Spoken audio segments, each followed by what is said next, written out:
தெனாலி ராமன் கதைகள். நீர் இறைத்த திருடர்கள். ஒரு சமயம் விஜயநகர ராஜ்யத்தில் கடும் வறட்சி ஏற்பட்டது.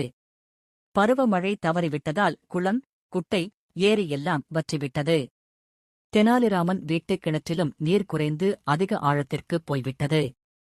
இதனால் தினமும் தோட்டத்திற்கு தண்ணீர் பாய்ச்ச மிகவும் சிரமப்பட்டான் தெனாலிராமன். இந்த சமயத்தில் ஒருநாள் இரவு 4 திருடர்கள் தன் தோட்டத்தில் பதுங்கியிருப்பதைக் கண்டான்.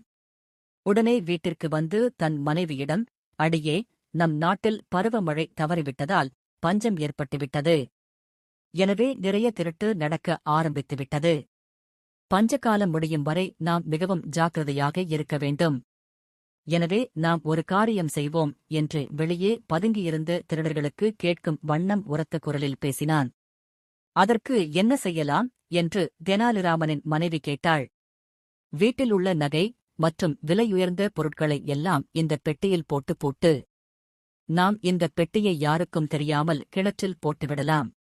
பஞ்சம் தீர்ந்து திருட்டுப் பயம் ஒழிந்ததும் மீண்டும் கிணற்றிலிருந்து எடுத்துக் கொள்ளலாம் என்று முன்போலவே உரக்கக் கூறினான் தெனாலிராமன். திருடர்களும் இதைக் கேட்டனர். அதே சமயம் ரகசியமாக தெனாலிராமன் தன் மனைவியிடம் திருடர்கள் ஒளிந்திருப்பதைக் கூறி ஒரு பழைய பெட்டியில் கல், மண், பழைய பொருட்களை எல்லாம் போட்டு மூடினான். அந்தப் பெட்டியை தூக்க முடியாமல் தூக்கி வந்து கிணற்றுக்குள் துப்பென்று போட்டுவிட்டு வீட்டுக்கு திரும்பிவிட்டான் தெனாலிராமன். திருடர்களும், தெனாலிராமன் வீட்டிற்குள் புகுந்து திருடும் நம் வேலையை சுலபமாக்கிவிட்டான். நாம் எளிதாக கிணற்றிலிருந்து பெட்டியை எடுத்துக் கொள்ளலாம் என்று தங்களுக்குள் பேசிக்கொண்டனர். பெட்டியை எடுக்க கிணற்றுக்கு அருகே வந்தனர் திருடர்கள். கிணறு ஆழமாக இருந்ததால் உள்ளே இறங்கப் பயந்த திருடன் ஒருவன், அண்ணே, தண்ணீர் குறைவாகத்தான் உள்ளது. நாம் நால்வரும் ஏற்றம் மூலம் மாற்றி மாற்றி நீரை இறைத்துவிட்டால் சுலபமாகப் பெட்டியை எடுத்துக்கொண்டு போகலாம் என்று கூறினான்.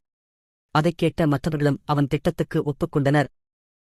அதன்படி ஒருவர் மாற்றி ஒருவர் ஏற்றம் மூலம் நீர் இறைக்கத் தொடங்கினர். சற்று நேரம் கழித்து வேறு வழியாக தோட்டத்திற்கு சென்ற தெனாலிராமன் திருடர்கள் இறைத்து ஊற்றிய நீரை தன் தோட்டத்தில் உள்ள செடிகளுக்கும், கொடிகளுக்கும், பயிர்களுக்கும் பாயுமாறு கால்வாயை திருப்பிவிட்டான். இப்படியே பொழுது விடிந்தது விட்டது. ஆனால் கிணற்றில் தண்ணீர் குறையவில்லை. இதனால் திருடர்களும் நாளை இரவு மீண்டும் வந்து நீரை இறைத்துவிட்டு பெட்டியை எடுத்துக் கொள்ளலாம் என்று பேசிக்கொண்டு சென்றனர். அப்போது தோட்டத்திலிருந்து வந்த தெனாலிராமன் அவர்களைப் பார்த்து, நாளைக்கு வரவேண்டாம். நீங்கள் இறைத்த தண்ணீர் இன்னும் 3 தினங்களுக்குப் போதும். எனவே 3 தினங்கள் கழித்து வந்தால் போதும். உங்கள் உதவிக்கு நன்றி நண்பர்களே என்று கூறினான். திருடர்களுக்கு இதைக் கேட்டதும் மிகவும் அவமானமாய்ப் போய்விட்டது.